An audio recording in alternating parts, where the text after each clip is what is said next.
Okay, so recently I have been learning FPV, as you might have seen, and we recently got the Cinewhip ProTech 35 FPV drone, and I have been getting used to it slowly.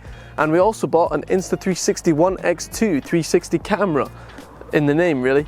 And to spice things up a little, and just as an experimental video really, we're going to stick that on top of the FPV drone, go to a few different locations and see what cool footage we can get. That's literally the idea of the video. There's nothing more than that, so let's get this crazy idea concept type thing in the air and see what cool footage we can get, and then, I don't know, maybe summarize, maybe talk a little bit about how it can be useful. Alright, let's get it up.